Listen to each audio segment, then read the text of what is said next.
Bom, meus irmãos, louvar a Deus, como é bom sentir a presença de Deus.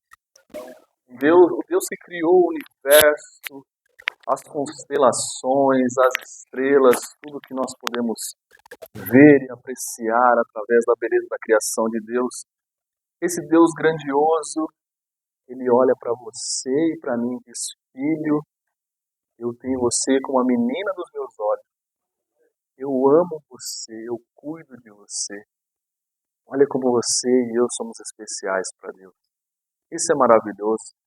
Isso rompe qualquer barreira.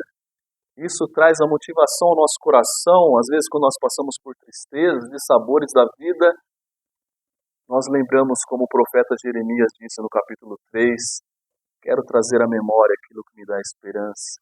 Esse problema não é grande como o meu Deus. Essa dificuldade não é grande como o meu Deus. Confie sempre nisso. Descanse no Senhor em nome de Jesus. Quero compartilhar aqui com os amados irmãos e irmãs um trecho da palavra do Senhor que se encontra no livro do profeta Jeremias. Livro do profeta Jeremias, abra sua Bíblia, por favor, capítulo de número 6. Faremos a leitura apenas do versículo de número 16.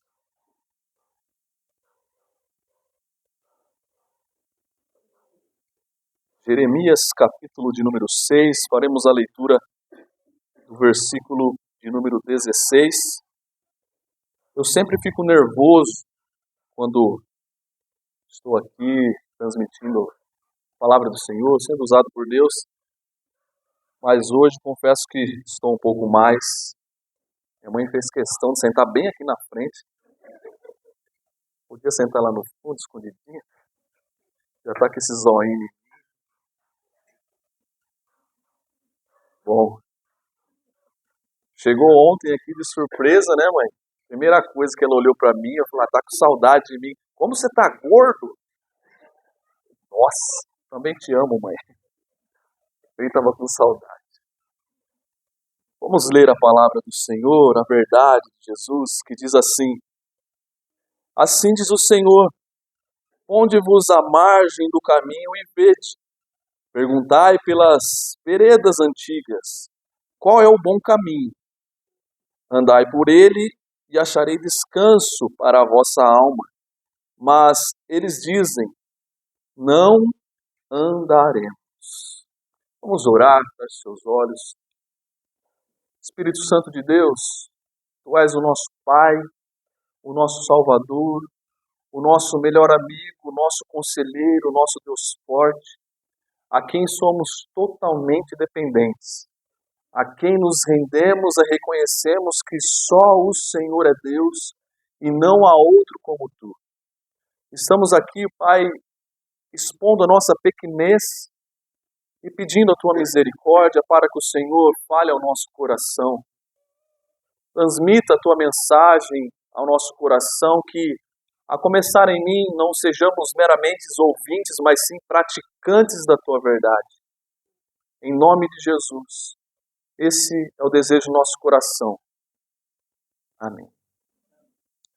Queridos irmãos, um dos aplicativos mais usados, tanto aqui no Brasil quanto no mundo, é o famoso Waze. Quem aqui já usou o Waze? É aquele aplicativo que tem as rotas, né? Quando você vai fazer uma viagem, ou até dentro da cidade, você quer chegar com mais segurança, você vai ali, baixa o aplicativo, coloca a rota, e o Waze ele tem algumas peculiaridades, que é traçar a melhor rota, traçar a rota mais curta, a rota mais rápida, a rota com pedágio, a rota sem pedágio, sempre te direcionando o melhor caminho para o objetivo onde você quer chegar. E eu e você, nós temos um objetivo. Nós cristãos, nós temos e sabemos o caminho, o destino onde nós queremos chegar, que é estar em Cristo Jesus eternamente na Canaã celestial. Mas tem algumas pessoas que quando usam o Waze, às vezes teima com o Waze. Né? O Waze dá o caminho, mas a pessoa, não, aqui é melhor. Aqui tem um atalho. Aqui eu conheço. Por mais que o Waze mostre o melhor caminho para você, traga todas as informações, ou não, eu vou por aqui porque eu conheço. E aí erra o caminho, e aí vai parar na onde nem sabe mais onde está. Mas mesmo assim, o que o Waze faz? Ele recalcula a rota e quer novamente te colocar no caminho para levar você ao destino. E nós temos um Deus que faz isso com a gente. Ele mostra o caminho, ele não apenas mostra, mas ele é o caminho. Ele é a verdade, ele é a vida. Mas, assim como no ex, nós, na nossa vida, queremos ir por alguns atalhos. E aí quebramos a cara, tropeçamos, caímos, nos machucamos, nos ferimos, mas nós temos um Deus maravilhoso que nos ama, olha para nós, estende a sua mão misericordiosa e diz: vem cá, vamos sarar essa ferida, volte para o caminho, siga o caminho. É isso que Deus quer de nós. O texto em apreço que nós acabamos de ler, o profeta Jeremias, ele viveu em tempos de crise espiritual junto com o povo de Deus. O Senhor estava mostrando o caminho para o povo de Deus. O Senhor mostrou o que ele queria do povo de Deus, mas o povo não estava obedecendo a Deus. O povo estava trilhando por atalhos, querendo seguir os seus próprios caminhos. E Deus, pela sua infinita misericórdia, pela sua infinita graça e bondade, usou do profeta Jeremias para exortar ao povo, para falar ao povo: isso que vocês estão fazendo não é certo. Isso que vocês estão fazendo não é o correto.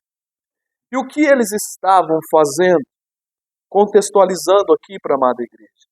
Externamente, o povo, eles estavam praticando a religião, eles frequentavam o templo, eles ofereciam sacrifícios, eles entoavam cânticos a Deus, mas o coração deles estava distante de Deus. Eles tinham ali um rito, por assim dizer, mas Deus olha para o nosso coração. Eles prestavam culto a Deus, eles frequentavam o templo, eles ofereciam sacrifícios, cantavam, mas isso não era de coração. Isso que eles faziam não era verdadeiro. Eles haviam substituído a fidelidade, a aliança com Deus, por tradições humanas e cultos corrompidos. E Deus usou o profeta Jeremias para dizer para o povo: voltem à origem, ao fundamento da fé. O Senhor estava ali recalculando a rota daquele povo. Quando o Senhor diz: assim diz o Senhor, ponde-vos à margem do caminho e vede, e perguntai pelas veredas antigas, qual é o bom caminho? Deus estava falando através do profeta Jeremias: povo meu, olha o caminho que vocês estão trilhando, vocês estão numa encruzilhada. Escolham o caminho da porta estreita. Sigam os meus mandamentos. Voltem à origem, volte ao fundamento da fé. E é isso que Deus quer da minha vida e da sua vida. Mas, contudo, se você olhar aí no final do versículo, olhe comigo o final do versículo 16. Qual foi a resposta do povo? Não andaremos. O povo escolheu as suas próprias vontades. O povo escolheu as suas tradições, mas não o Deus verdadeiro. E eu pergunto para mim e para você nesta manhã: O que eu e você temos feito, o que eu e você temos escolhido? Infelizmente, nós vemos um evangelho, desculpe aqui até o termo que vou usar, mas um evangelho prostituído hoje em dia aqui no Brasil. Pessoas que se dizem líderes, pastores, bispos e sei lá mais qual nomenclatura que eles mesmos se colocam, vendendo o evangelho. Se você dá algo, você recebe. Se você der R$ 500, você recebe uma bênção. Se você der R$ 1.000, você recebe a bênção e mais um combo de oração.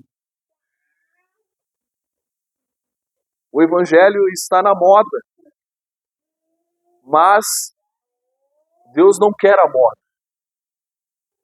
Ele quer o teu coração.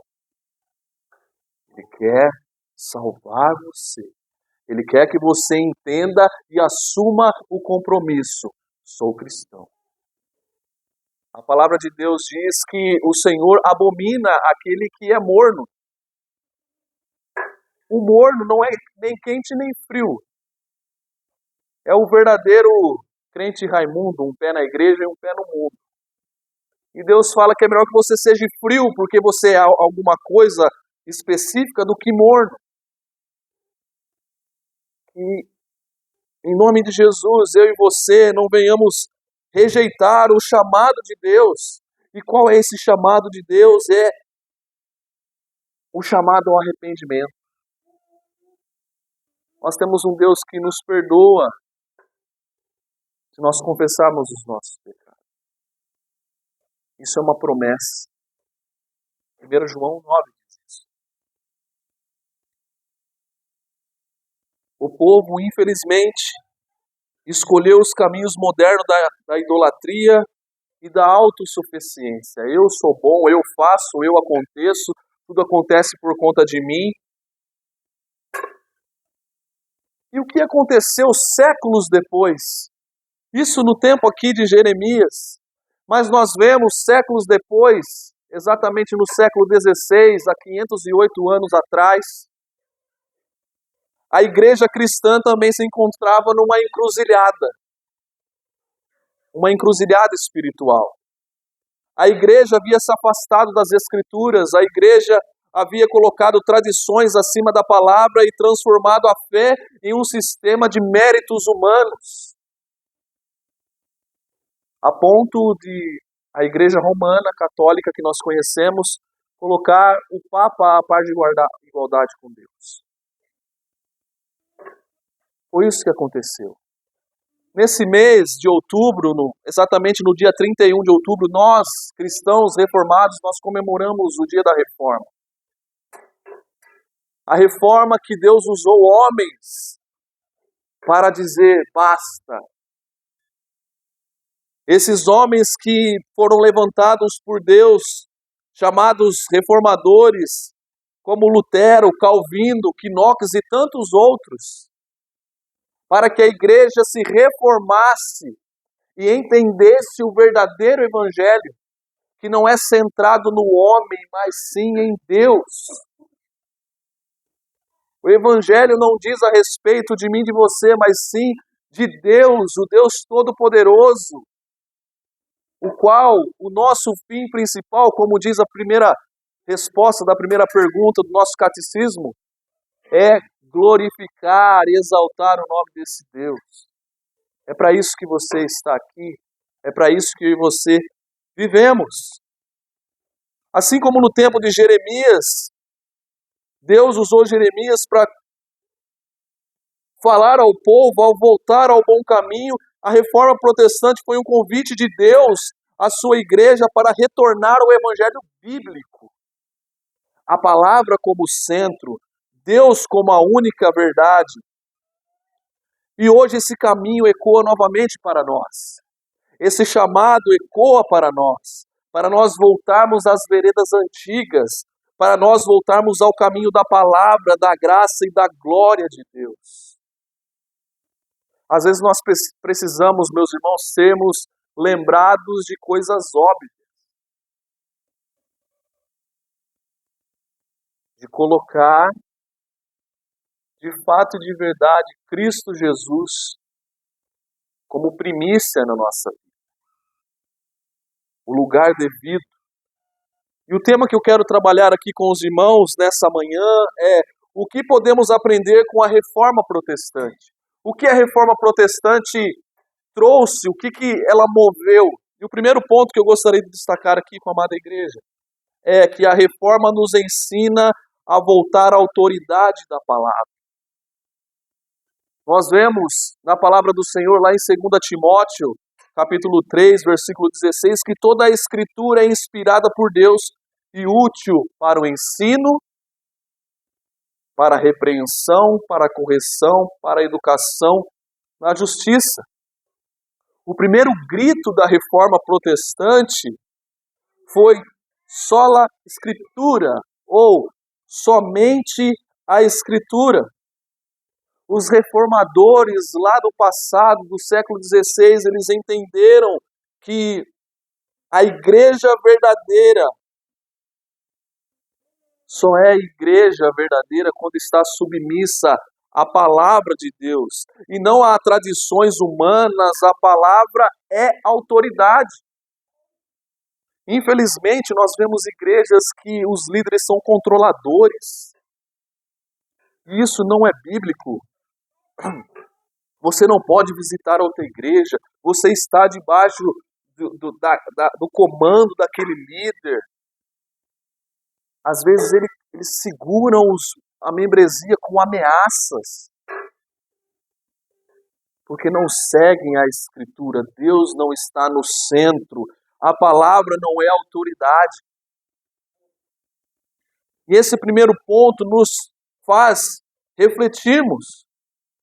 Onde eu e você temos buscado autoridade? Onde eu e você temos buscado direcionamento? Na cultura, na opinião de especialistas, na opinião de influencers digitais que nós temos aos montes hoje na internet, em nossas próprias emoções. A Reforma Protestante, meus irmãos, nos chama de volta para que eu e você venhamos construir a nossa vida, como diz o texto, construir a nossa vida no assim diz o Senhor. Nós temos que caminhar no assim diz o Senhor. E que isso significa? Na vontade de Deus. Se Ele falou, está falado. É a verdade. É a palavra. É a voz do Rei dos Reis, Senhor do Senhor. Esse tem que ser o nosso parâmetro. Nós temos que redescobrir, meus irmãos, o poder da palavra. Nós temos que ter o hábito e o prazer de lermos a palavra. Permitir que a palavra nos molde a nossa fé, molde a nossa prática, nossas ações. Porque a palavra, a Bíblia, é a voz do Todo-Poderoso que nós temos hoje na nossa mão, onde o Espírito Santo de Deus nos mostra, nos ensina, nos orienta. Segundo ponto que eu gostaria de destacar aqui com a amada igreja, a reforma nos ensina que a salvação é obra exclusiva da graça de Deus. A salvação não é mérito seu. A salvação não é mérito meu. Isso é exclusivo da parte do nosso Deus. Efésios capítulo 2, versículo 8 e 9 diz: porque pela graça sois salvos mediante a fé, e isso não vem de vós, é dom de Deus. A salvação não é conquistada, meus irmãos. A salvação é recebida. É o presente de Deus para a nossa vida. É a graça de Deus. Somente pela fé, somente pela graça de Deus. Não é porque você é bonzinho, porque você fez uma doação, porque você fez um pix, porque você ajudou uma velhinha a atravessar a rua, porque você ora. Não. É a graça de Deus. é o Deus que morreu por mim e por você. Por isso, eu e você somos salvos em Cristo Jesus. Pela graça, nós recebemos a graça de Deus. Ela não é conquistada por mim, por você. Foi conquistada por Cristo Jesus na cruz, no Calvário, no sofrimento. Ele levou sobre si as nossas dores. E pela graça de Deus, nós temos a salvação em Cristo Jesus. E isso é maravilhoso. Mas eu quero trazer uma pergunta para mim e para você. Em quem você está confiando para a sua salvação? Na sua frequência na igreja? Porque eu vou todo domingo, eu participo das reuniões de oração na igreja, eu participo da reunião de oração online.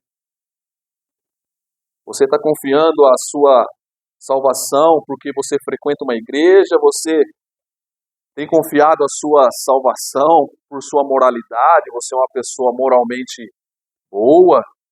Você tem colocado todas as suas fichas na salvação por conta do seu dízimo, porque eu dizimo, porque eu oferto? Mais uma vez, quero repetir aqui, meus irmãos. Eu e você não somos salvos pelo que nós fazemos, mas pelo que Cristo fez por nós. Isso é motivo de nos alegrarmos por esse Deus misericordioso e nos faz refletirmos com a pergunta desse texto: perguntai pelas veredas antigas qual é o bom caminho. E qual é o bom caminho, meus irmãos?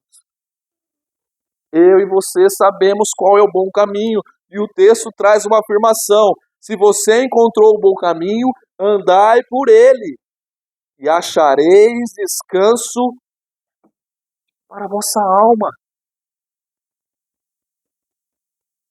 Siga no caminho, descanse no caminho, adore o caminho, porque ele é o caminho, ele é a verdade, ele é a vida, em quem eu e você nós estamos arraigados.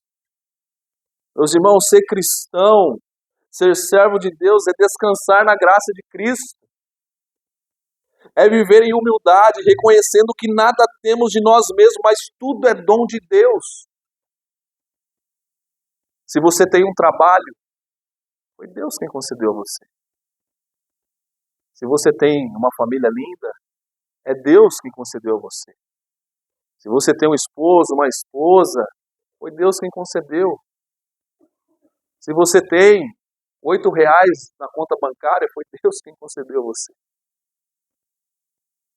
Tudo é dele, para ele e por ele. Foi o que nós acabamos de cantar aqui. Porque dele, por ele, para ele são todas as coisas. Somente a ele a honra, a glória, todo o louvor pelos séculos dos séculos. Terceiro ponto que eu gostaria de destacar aqui com a amada igreja: a reforma nos ensina que Cristo é o centro de toda a fé e vida cristã. Atos capítulo de número 4, versículo 12 diz: em nenhum outro há salvação. O lema Solos Christus afirma que somente Cristo é o mediador entre Deus e os homens, não há outro. Por isso que eu e você oramos em nome de Jesus. Porque somente Cristo é o intermediador entre nós e Deus. Não há outro. Passou disso, é nada. É somente no nome de Jesus. E a reforma, meus irmãos, trouxe de volta essa centralidade de Cristo, que é suficiente para nos conceder a salvação nele. E é isso que sustenta a minha vida e a sua vida. A confissão de fé diz, e eu concordo com isso: aprove a Deus eleger e ordenar o Senhor Jesus, seu Filho unigênito, para ser o mediador entre Deus e os homens. Volto a dizer aqui, meus irmãos, tudo que eu e você fazemos deve ser para exaltar a Cristo e não ao homem. Somente a Cristo o nosso intermediador. Somente a Ele a honra e a glória. O centro do púlpito da Igreja Reformada é Cristo crucificado e ressurreto. O Cristo que venceu. O Cristo que, se você for lá no túmulo, diz, Ele não está aqui, Ele ressuscitou. E Ele está comigo e com você aqui nessa manhã.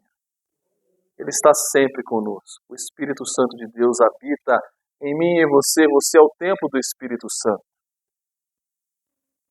Isso nos traz a pensar, meus irmãos, como nós estamos agindo na nossa vida. Nós estamos à beira do caminho e eu vou por esse ou eu vou por aquele. Esse é o que Deus mandou, mas esse aqui me agrada muito. Deus é prioridade. Deus é único. Por mais que às vezes a gente coloque, Senhor, me ajude nisso, me ajude naquilo outro. Nós colocamos nossas petições diante do altar do Senhor, como lá a palavra de Deus diz em Tiago, que nós temos que fazer todas as coisas conhecidas diante de Deus. E Deus, por sua misericórdia, nos responde. Nós temos que obedecer. Às vezes a vontade de Deus não é a nossa vontade, mas a vontade de Deus é perfeita, boa e agradável. Não fique teimando quando Deus mostrar, não é para você fazer isso. Mas eu acho que Deus quis dizer isso. Não, você não acha nada. Obedeça a vontade de Deus, que é a melhor coisa que há para a nossa vida. Para a minha vida e para a sua vida. E quarto e último ponto, queridos irmãos. O que eu e você podemos aprender com a reforma é que a reforma nos ensina que toda a glória pertence somente a Deus. Somente a Ele. Ele nos capacita, Ele nos ajuda, Ele nos fortalece, mas tudo é para a glória do nome do Senhor. Deus abençoou você com um emprego maravilhoso, está ganhando muito bem. A glória é dele, porque foi Ele que te capacitou. A palavra do Senhor diz em Romanos capítulo 11, versículo 36, que foi o que nós acabamos de louvar. Porque dele e por meio dele e para ele são todas as coisas. A ele, pois, a glória eternamente. Amém. A ele a glória eternamente. O princípio do Sólida Glória proclama que Deus é o único digno de glória. É somente a Ele, meus irmãos. E tudo que nós vimos aqui que a reforma nos ensinou, é somente a Escritura, a graça, a fé em Cristo, aponta para o mesmo fim, a glória do Deus Altíssimo, do Deus soberano, do Deus poderoso, que tem tudo sob controle. A Ele a honra, a Ele a glória eternamente. Meus irmãos, um grande gênio da música clássica, Sebastian Bach, ele assinava suas obras com SDG, Só lhe deu glória, somente a Deus a glória. E que você possa assinar, assim como Bach, na sua vida, tudo que você vier a fazer, que tenha a assinatura de Deus, somente a glória de Deus. Somente a Deus.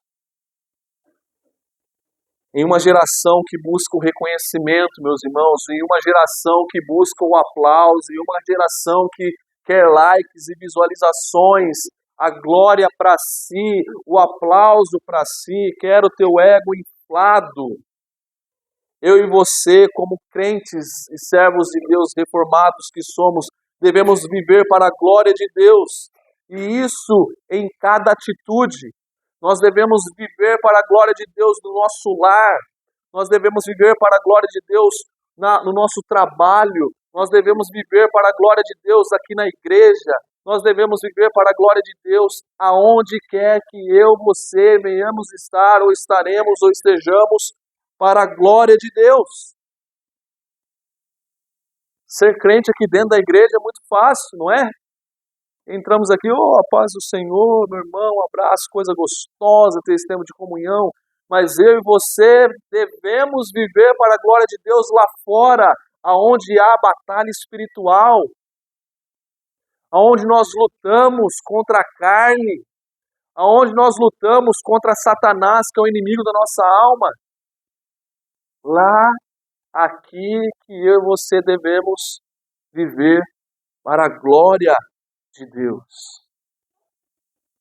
E concluo aqui, meus irmãos. Jeremias, ele chamou o povo a voltar às veredas antigas. Os reformadores chamaram a igreja a voltar ao evangelho puro. E hoje, o Espírito Santo de Deus, o Deus Todo-Poderoso, nos chama a rever o nosso caminho e a permanecer no caminho, que é Jesus Cristo. E eu encerro com o versículo de número 16, de Jeremias 6. Ponde-vos nos caminhos e perguntai pelas veredas antigas. Qual é o bom caminho? Eu e você sabemos. Se eu e você sabemos, andemos por ele e acharemos descanso eterno para nossa alma. Amém, meus irmãos? Gostaria que você fechasse os seus olhos, para que você meditasse em tudo que Deus falou aqui nessa manhã. A palavra de Deus nos orienta que eu e você nós devemos guardar a palavra no nosso coração para que nós não venhamos pecar contra ele. Porque conhecendo a palavra, conhecendo a verdade, nós sabemos as instruções do Pai. Ore ao Senhor, feche seus olhos.